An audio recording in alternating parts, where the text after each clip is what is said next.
Good evening. My name is Crowley, James Crowley, of Jim and Parker's excellent podcast, and welcome to the special commemorative series detailing the 60-year cinematic legacy of British secret agent James Bond 007, Bond-tober.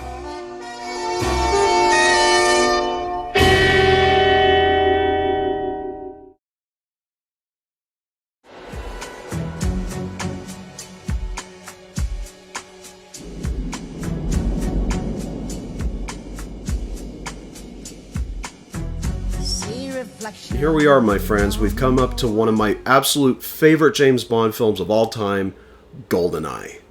GoldenEye is in this similar vein of films like The Spy Who Loved Me, which was really a leap of faith on the part of the filmmakers, as Bond was really entering uncharted territory in the 1990s. The Cold War was over, the Berlin Wall had fallen, and there was a lot less distinction between good and evil on both sides, as espionage was now having to use such technology as computers and internet and all these new finagled things, which many people were really concerned of whether Bond could really adapt to it. But as you can see in GoldenEye, he does with really great grace and a nearly flawless transition, if you ask me.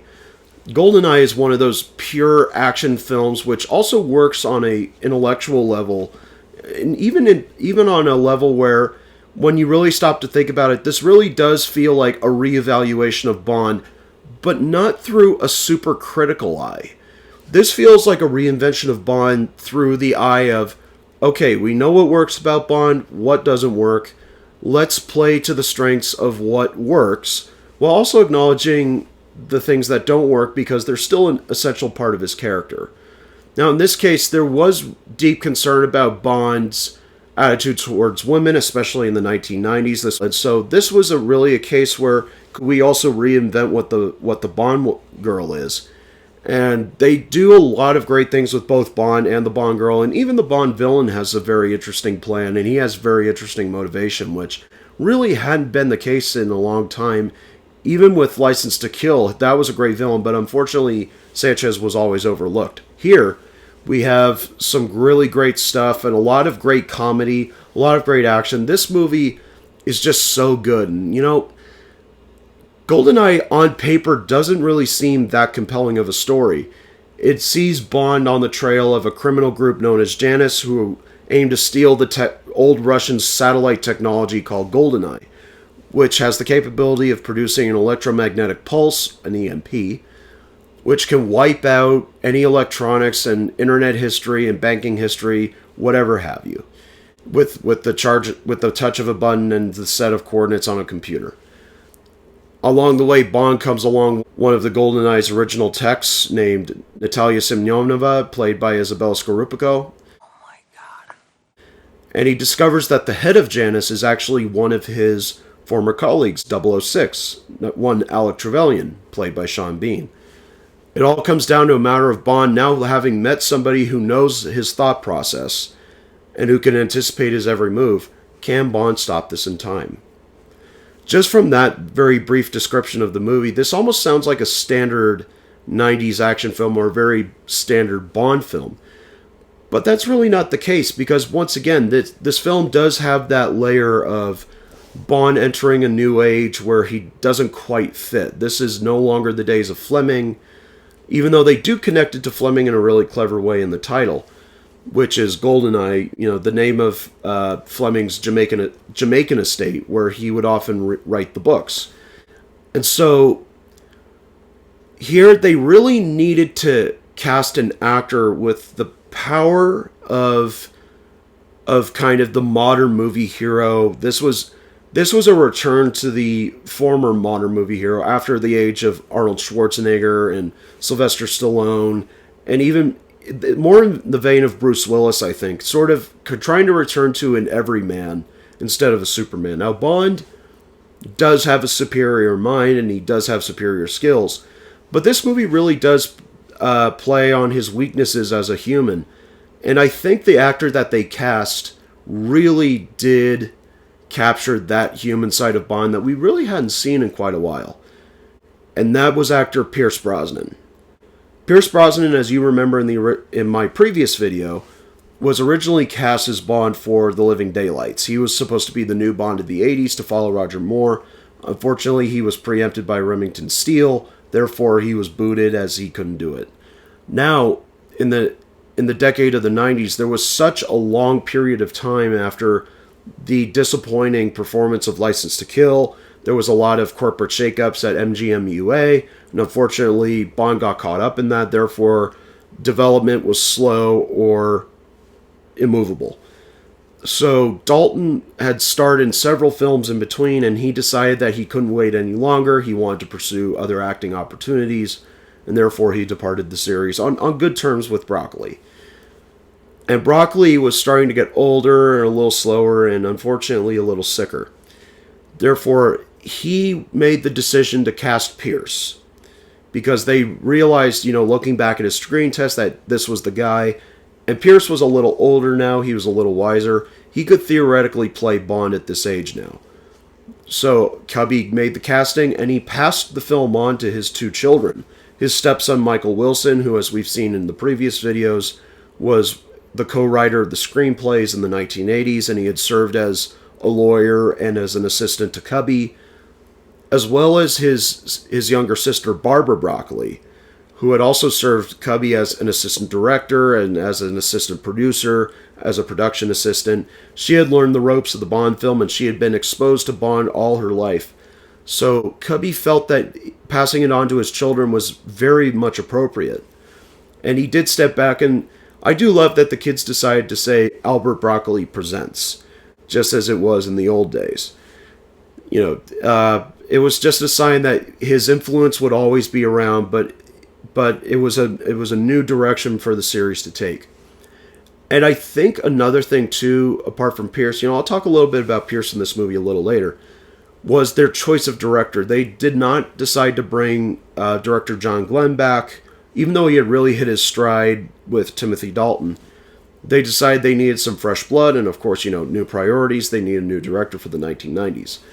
They wound up settling on director Martin Campbell. His style of direction was no nonsense, very no nonsense. He was very explosive behind the scenes. Action! Action! Action! Action! Action! Go! Go! Go! Go! And he really wanted to focus on sticking the landing with the characters, as well as conveying their actions within the story. He is one of those great action directors who, he's much like James Cameron in the sense that, yes, he's expert at directing action, he's expert at creating exciting action, but he never loses sight of his characters and really tries to make the acting and the directing engaging for his actors. And I think if you watch a lot of his other films, he mostly succeeds. Sometimes he's let down by very bad scripts.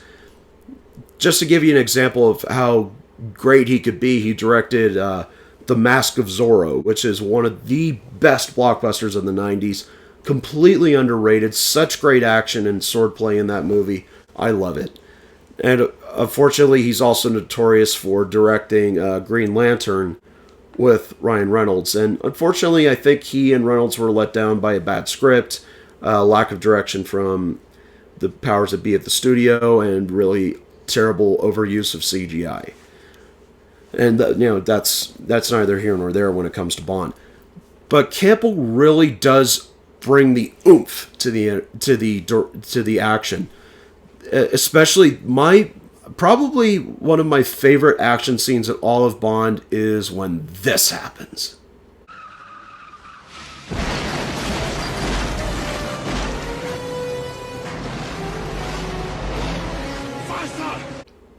Oh, that is so great. I mean, I'm surprised it never occurred to the filmmakers before. Why don't we just have Bond drive a tank through the streets and smash through walls and smash through buildings? I mean, it's so over the top, and yet it's so perfect for Bond to try to chase down General Oromov and Natalia inside the car. And the cops are following him, and he smashes into a big truck of Perrier's, and he smashes into a statue. that is such a testament to Campo really wanting to use natural environment. He didn't really go for staging too much of action scenes in the studio, even though obviously he did for like the preceding library fight and for the fight on top of the satellite in Cuba. However, I think in this case, Campo really wanted to ground the movie in reality, and that really comes from the pre-credit sequence as well. You know, there's a gorgeous crane shot of Bond swan diving off of a gigantic dam, and you can tell that this isn't a special effect. This is a stuntman really jumping off. And once again, it kind of mirrored The Spy Who Loved Me in a way, and this was a leap of faith going into the 1990s. And I think Campbell, in the back of his mind, knew that. And so when he really approaches the action, he really makes it explosive, and he really ups the ante as License to Kill was actually starting to do. But I think he really kind of took what John Glenn was doing and he ran with it. And that also comes down to his direction of the actors in the quieter scenes, because Bond, in this case, he's a little older from where he started at the beginning of this film. That there is a time jump in this movie, which is very rare for Bond. It begins in the 1980s and it winds up in 1995. That is that's a ballsy move, and we wouldn't see the likes of that again until No Time to Die.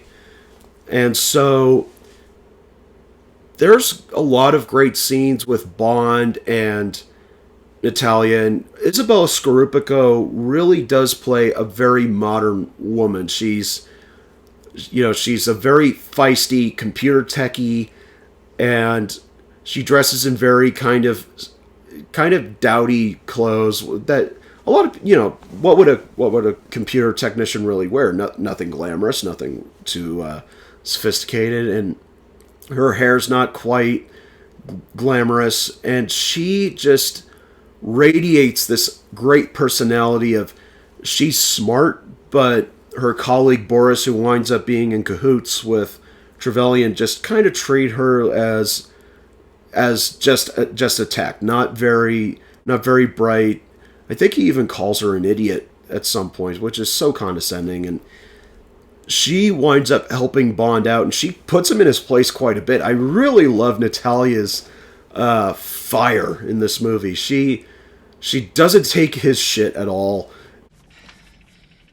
But don't stand there, get us out of here. Yes, sir. And she does kind of remind him that he does need her. There's a wonderful scene after Trevelyan escapes from an exploding train, and Bond and Natalia just barely get out, and she asks him, Maybe I should take care of the transportation for our trip to Cuba. Our trip? Do you know how to disarm the weapon? yeah, exactly. She does become part of the plot, and she does offer help, and she can hold her own in the fight. She doesn't fight too much, but she's really great at being there. I feel like there was a really true concerted effort to make her on the same equal footing as Bond, and they really do that. And I think that's also reinforced with the casting of M in this movie. This was the first time a woman played M, and not only was it a woman, it was Dame Judi Dench, who, as everybody knows, is an absolute legend. Or as as Tracy Ullman likes to call her. Then Judi Dench wouldn't shoplift. You're a national treasure. Exactly. And because I'm a national treasure, I could get away with anything. But of course I don't. Oh, what's that over there? That show's very underrated. M is also a very no-nonsense woman, much like her predecessors, but in this case, she's also not taken very seriously by Bond or Bill Tanner. And she even has a talk with Bond where she calls him out for being a sexist, misogynist dinosaur, which had never really been done in the films at this point. You don't like my methods. You think I'm an accountant. A bean counter, more interested in my numbers than your instincts. The thought had occurred to me. Good. Because I think you're a sexist, misogynist dinosaur. A relic of the Cold War. So that's already adding some new layers of 1990s attitude into the fabric of Bond, which would help carry it over even into the new millennium, as we'll see in the next couple videos. And I do really want to talk about the villain, because obviously it's Sean Bean, and Sean Bean has such a presence and also a menace, even when he plays a good guy or somebody who's morally complicated, like Boromir in The Lord of the Rings, or even Ned Stark in Game of Thrones. He does have a very intimidating presence, and I think it comes down to his voice and his countenance. I think what they were really wise to do was at the beginning of the film in the pre-credits, so you can show him to be a patriot and show him to be a great colleague and friend to James. And unfortunately, James thinks he got him killed, but as it surfaces later, it was actually part of his plan to break away from MI6 and become the de facto head of the criminal group known as Janus.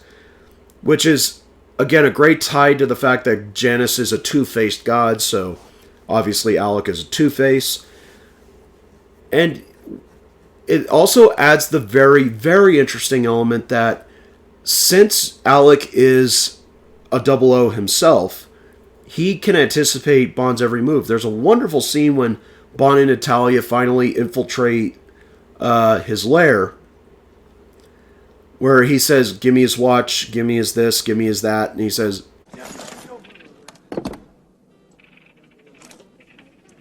So how is old Q? you know, that's marvelous. That creates stakes in the situation. Now, there is one that he doesn't anticipate, which is, of course, the now infamous, well, according to Skyfall anyway, exploding pen, which ties into Boris, his assistant, played by Alan Cumming. A brilliant comedic performance as well. You know, 3 clicks, arms the 4-second fuse. Another 3 disarms it. and Boris has this little tick of spinning the pen and clicking it, so it really racks up the tension there. You know, you hear like 1, 2, 3, 4, and you get a little antsy watching that.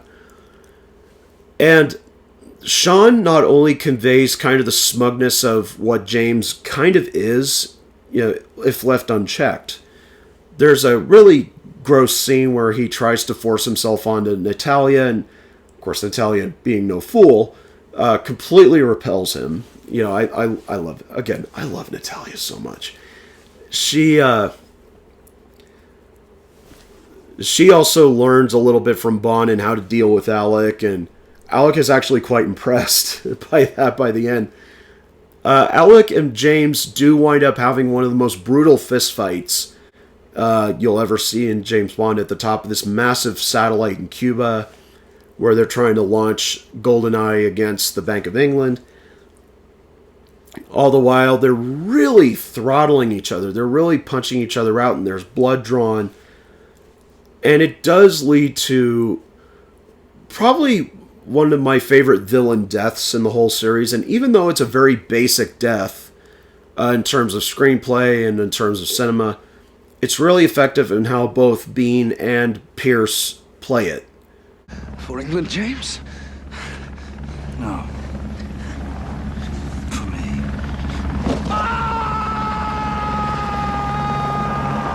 Now, I would be remiss if I didn't remind myself of the henchwoman in this movie. One of the best hench persons in Bond history that's one Xenia Onatopp. Onatopp? On the top. Good night, everybody. Yes, Xenia Onatopp, played by Famke Janssen. Oh my God. Who many people may know as Jean Grey from the X-Men movies, or from Taken even. She is this unhinged, psychotic, sexy soldier who, in a really fascinating twist on things, I'm not sure if this was writer Bruce Firestein's idea or if it was Martin Campbell's or Famke's. They play her as a woman who truly gets off on pain. There's a really surprising scene early on where she uses her thighs wrapped around a guy to suffocate him to death by tightening her thighs, and she's kind of going into this orgasmic state. And as we see later when Oromov and Xenia steal the GoldenEye device, she guns down all of Natalia's colleagues inside the complex, and she's smiling and she's breathing heavily. It's really a fascinating choice, and I'm not sure how people would feel about that nowadays, but for me, it helps really give her a eccentric and unique identity, much in the way of like Odd Job or even Jaws had kind of eccentric but unique identities. So, and again, they also have the brilliance of Alan Cumming as Boris. You know, obviously Alan Cumming was also in the X-Men movies, and he was also Fagin Floop in Spy Kids, which he's an absolute blast in the first film. He is obviously the brain, and he has this massive ego of being able to hack into CIA and all these other organizations. But he's basically what people thought of as a hacker in the 1990s. And he does have a catchphrase which I still impersonate sometimes whenever I complete a task successfully. Yes! I am invincible! He's a blast. I love him.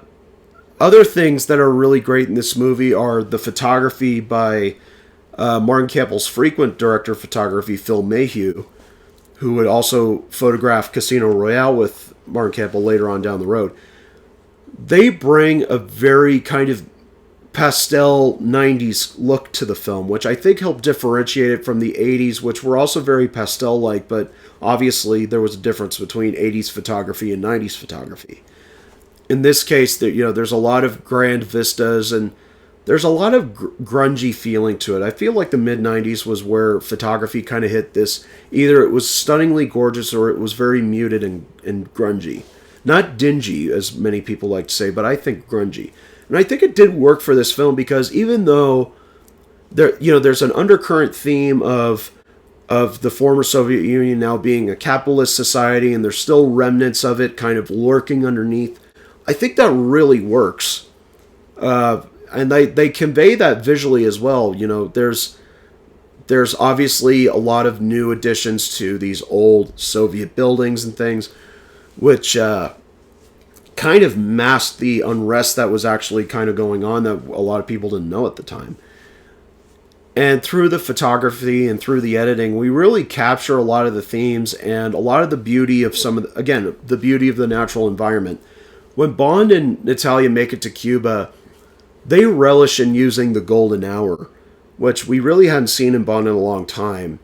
You know, the beautiful sunsets, beautiful locations, and it also leads to a lovely scene on the beach between Pierce and Natalia. And now's the time I really think I should talk about what Pierce was able to tap into, which a lot of people may not really realize at first, or judging on the films to come. Pierce really captures the almost watchdog quality of Bond as a secret agent, but he also does capture that there is a little bit of a heart underneath there. Is to mask the heart with a very cool exterior. You know, Pierce is Irish, so he has a tendency to talk like this, so, you know, tries to mask it with the English accent when we all really know he's Irish. He is definitely the cooler Bond of the bunch. You know, he does have the movie star looks, and he does have all that. And I think it was a perfect choice to have that kind of guy who looks good, and for Natalia and even others to discover that there is something lurking underneath this guy. And I think that was a good balance that they struck in this film. Not so much in the next couple. But Pierce is also very great physically. And, you know, his eyes, there's a couple of close-ups of his eyes or close-ups of his face where you can see, again, the workings underneath that exterior, that he's thinking his way through things, he's anticipating things. And he does get a lot of great laughs, especially the scene in Q Branch where Q's giving him his new gadgets and things. But the difference here is, instead of what Roger would do was kind of lean into the joke. He casts off the joke very much like Sean would. And sometimes they would improvise little fun things, especially this. This is one of my favorite Q jokes of all time. Do please try and return some of this equipment in pristine order. Don't touch that. It's my lunch. And speaking of Q's gadgets, this is one of the elements of the film that really hasn't aged that great. Was Q gives him a belt with a cord to repel off things. He gives him obviously the exploding pen, which is kind of a fun gadget, but he also gives him a new gadget-laden car. But it's not an Aston Martin this time. They decided that for the 1990s, Bond would drive BMWs for some reason. They've never actually really been clear as to why it's BMW. I'm not sure if Aston was kind of sick of dealing with them, or they couldn't afford it, they couldn't reach a deal. I don't know. But compared to the next sequels, where the cars are absolutely kind of crappy, like the next car he gets in Tomorrow Never Dies is actually a family vehicle, which, I mean, granted, he's supposed to be a secret agent and blend in, but come on. The previous cars were so great and they were so sporty. But in this case, they got him a really great car. In fact, I have one. This is the only Corgi Bond BMW I have. This is the BMW Z3, which is, a very cool car, convertible. Beautiful interior too. They really did a great job on this. Now, this car, according to Q, has all the usual refinements, and the only one we really hear about are Stinger missiles. Now, in this, if you press down on the headrest, the headlights open up and the Stinger missiles really, spring out. But again, I keep saying this. They keep putting parts in this thing that'll really get lost. Now, the sad thing is even though the car looks great and you think that it'll really come in handy, he never uses it. He drives it once and he hands it off to Jack Wade, played by Joe Baker. So really, it was kind of pointless to put like Stinger missiles in the headlights and all that if they weren't going to use the car. I think that was a choice on their part to try to differentiate this film from the others, in not using vehicles and gadgets too often. Now, I do recognize that desire to be a little different, but if you're going to outline it, if you're going to have Q in the movie, you got to have Q come through at least with the car. But like I said, stay there. Thank you. But like I said, they do have a fun scene with the exploding pen, which, of course, made for fodder for Skyfall, as we'll talk about later. I think, really, this was a case where they wanted to do things different, but they wanted to hold on to some things. They wanted to have Desmond in the movie because he had become part of the family at this point. Another great thing that I have from Bond is this baby right here. This is a prop replica of the GoldenEye device from Factory Entertainment Models. In fact, I'll bring it down.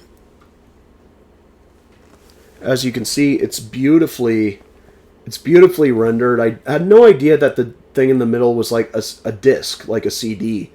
And as you can see here, they have a beautiful kind of jewel rising from the center, just like the GoldenEye. And I know the lights are on right now, but as you can see, it lights up. So I'll probably do an insert shot of this thing at night. It's absolutely fantastic. I love this.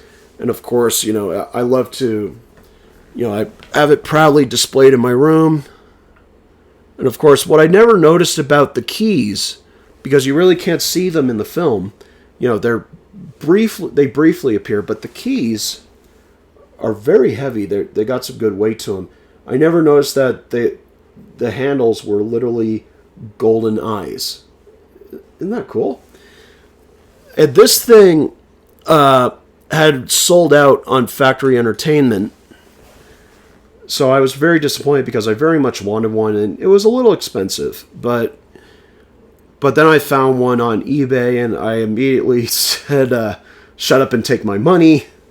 And so I really got this marvelous little piece of Bond memorabilia, and I was lucky because I got number 420 of only 500 of these were manufactured. And Factory Entertainment does beautiful Bond props and trinkets. They had a really incredible prop of the Golden Gun, which I did want, but unfortunately it was like $1,300 when I first saw it. And so obviously that was way, way, way, way out of my price range. Maybe I'll find one someday. But this one was a little more manageable. And when I got it, I opened it up and I was so happy to have it. I was so thrilled. So that's, again, and it goes very well with my Corgi collection and my Bond 50th right here. I just love this, and it's one of the great props of the series. What else can I say? If you have the means and if you can find one, try to get it, because you won't be disappointed. Now, the other flaws in this movie is sometimes the time it takes in between the action sequences and even some of the quieter moments can feel a touch slow. I think this was still the case where they felt Bond should try to be clipped but still be an epic length. And there wasn't quite a balance there. I think this movie should have been a little shorter, because it does feel like, in a sense, that it could have been shorter. Another flaw in this film, others may see it as a positive, I don't quite see it that way, is instead of using a contemporary composer of stature, they went with an unknown named Eric Serra, who had actually just scored Leon the Professional, which was actually a really good score. It was very appropriate for Leon the Professional. Here, the movie gets off to an interesting start by using this very 90s sound over the gunman. The rest of the score is like this too. It's very, it relies very heavily on synthesizers, which obviously, in the 90s was a huge thing. But I think for the scope and the scale and the emotions that they really wanted, I think it was kind of the wrong choice.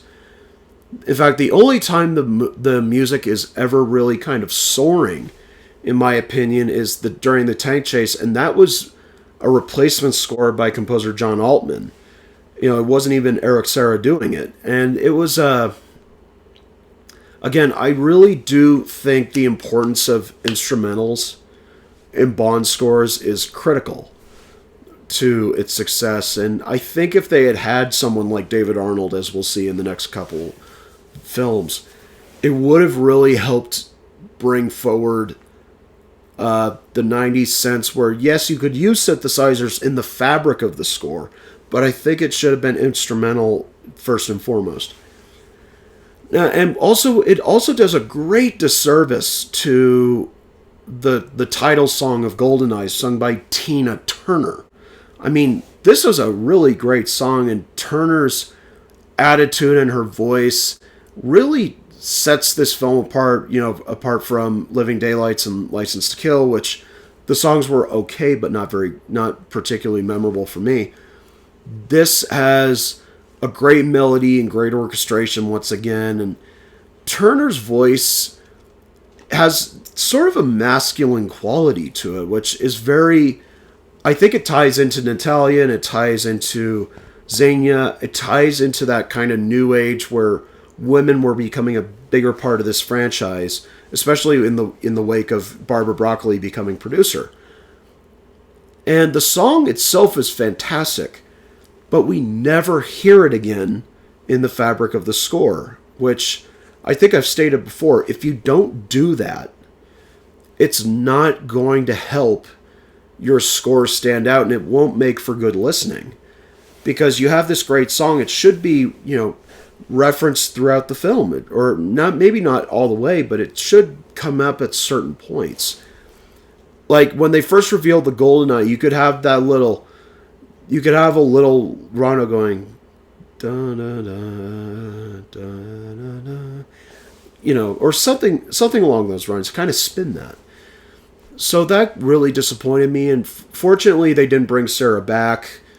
Again, I have no ill feelings towards Sarah. He's a good composer, just not the composer I would have picked for this movie. And this was also the last film where the miniature effects were handled by Derek Meddings. He was brought back after many years, and unfortunately he passed away not long around the premiere of the film and just about towards the end of production. And the miniatures are fantastic. The effects in this movie are good. The rear projection, once again, feels a little off. I don't know what it is about them and rear projection, and very inconsistent in their films. But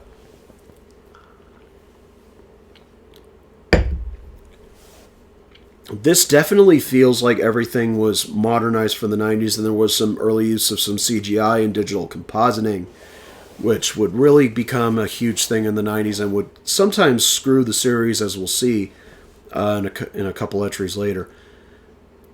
GoldenEye, needless to say, was highly anticipated by the movie-going public, and it came out late 95. It had a lot of competition, but still made a lot of money, and the critical reviews towards it were mostly positive. Gene Siskel and Roger Ebert kind of gave it a mixed review, that they liked the film. Gene, not as much. He didn't really think of Pierce as James Bond, which is ironic because in his review of The Living Daylights, he felt that Pierce Brosnan, or someone like Pierce Brosnan, should have been in the part instead of Timothy Dalton. Way to be consistent there, Gene. One of the things that really made GoldenEye legendary was it was one of the first times Bond was tied into a major video game for game consoles. In this case, it was the Nintendo, and they released GoldenEye, and GoldenEye has achieved this mythical status among millennials and Gen X and Gen Z. I never grew up with the game because I was born in 95, so it was obviously before my time. I grew up around the time where the PS1 was being phased out in favor of the PS2. So, and also I had Game Boy when I was a kid, so I didn't really have a gaming console for a long time. But with that being said, a friend of mine had his Nintendo, and he had GoldenEye, and it was a big party, and all the kids were downstairs, and they said, "Do you want to play?" And I said, "Yeah, sure, why not?" And I got to play GoldenEye, and it was a lot of fun. The graphics were cutting edge for the time, not so much now as most video games of that time are. But it was fun, it was a great first-person shooter.